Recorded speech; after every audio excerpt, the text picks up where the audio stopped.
بسم اللہ الرحمن الرحیم۔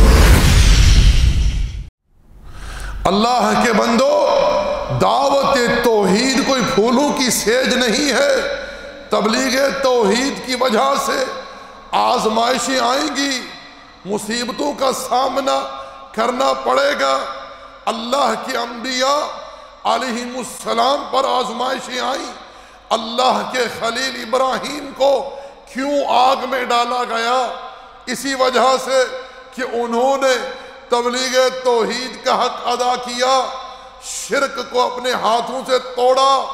اسی وجہ سے اللہ کے خلیل کو آگ میں ڈالا گیا۔ ابراہیم علیہ السلام کو وطن چھوڑنے پر مجبور کر دیا گیا، انبیاء کو قتل کر دیا گیا، انبیاء کو آروں سے چیر دیا گیا۔ اللہ کے بندوں کو تبلیغ توحید کی وجہ سے، اعلان توحید کی وجہ سے خندقیں کھود کر آگ میں جلا دیا گیا۔ اٹھائیے سورہ بروج پڑھیے، رب ذوالجلال کا ارشاد ہے، قتل اصحاب الاخدود النار ذات الوقود اذ هم علیہا قعود وهم علی ما یفعلون بالمؤمنین شہود وما نقموا منهم الا ان یؤمنوا باللہ العزیز الحمید۔ ان کا فقط یہ جرم تھا کہ وہ اللہ جل وعلا کی توحید پر ایمان لے آئے۔ اس بات کا انہوں نے اعلان کر دیا، اپنے قول اور فعل سے لوگوں کو دعوت دے ڈالی، اس وجہ سے انہیں آگ میں جلا دیا گیا، خندقیں کھود کر۔ اسی طرح حبیب نجار، اس کا کیا جرم تھا جسے قوم نے پاؤں تلے کچل ڈالا، پتھروں سے مارا، حتیٰ کہ اس کے پیٹ کی آنتیں پخانے کے راستے سے نکل گئی۔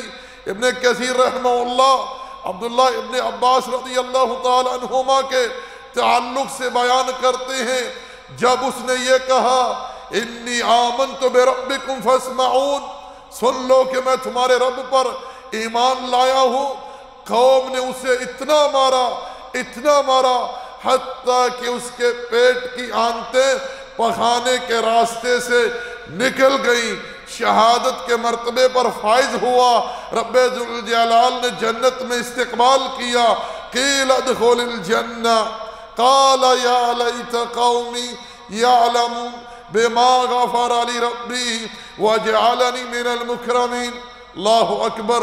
توحید کے لیے قربانی تو انسان دیتا ہے، لیکن جو رب ذوالجلال کی طرف سے اسے مقام و مرتبہ ملتا ہے، جو عزت ملتی ہے، جو شان ملتی ہے، اس کا پھر کیا کہنا۔ سنیے رب ذوالجلال کا قرآن ایک موحد کا مقام، شان بیان کر رہا ہے۔ قیل ادخل الجنہ، اس کی روح کو حکم ہوا جنت میں داخل ہو جا۔ قال یا لیت قومی یعلمون، جب جنت میں روح گئی، جنت کے اندر نعمتیں دیکھی، اکرام دیکھا، مقام دیکھا، کیا تمنا کی؟ قال یا لیت قومی یعلمون، کاش میری اس قوم کو پتہ چل جاتا کہ اللہ تعالیٰ نے مجھے کیا مقام عطا کیا ہے۔ بما غفر لی ربی، میرے رب نے مجھے بخش دیا ہے، معاف کر دیا ہے۔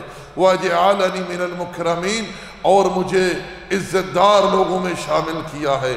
اللہ کے بندو، امام الانبیاء سید ولد آدم علیہ السلام توحید کا پیغام لے کر طائف جاتے ہیں۔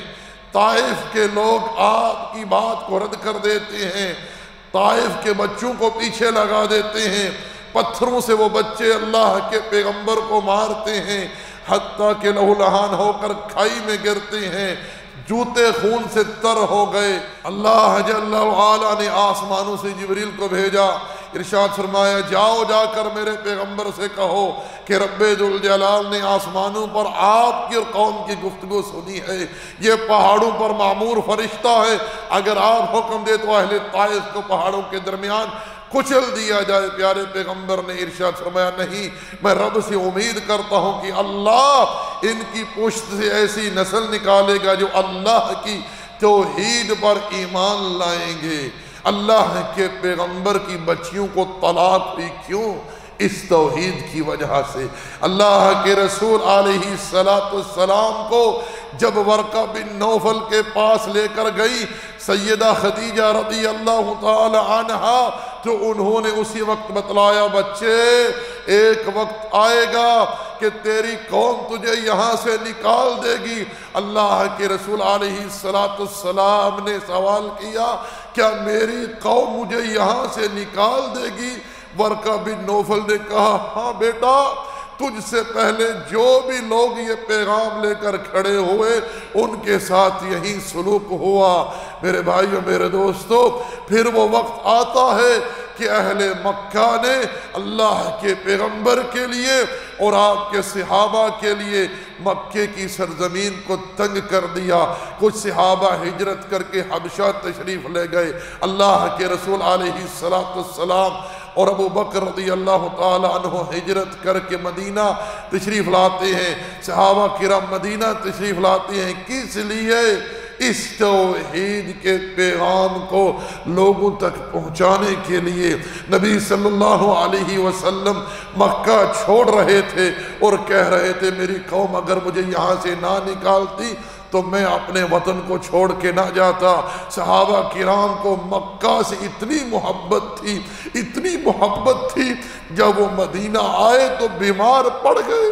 اللہ کے رسول نے دعا کی، یا اللہ، جس طرح مکہ ہمارے لیے محبوب تھا، مدینے کو بھی ہمارے لیے محبوب بنا دے۔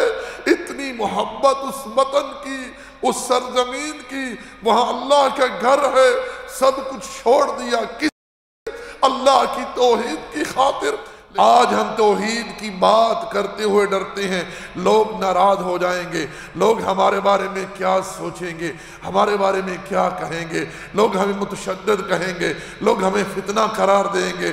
انا للہ و انا الیہ راجعون۔ اللہ کے بندو، جس نے بھی رب کی توحید کے پیغام کو لوگوں تک پہنچایا ہے، اسے آزمائشوں سے گزرنا پڑا ہے۔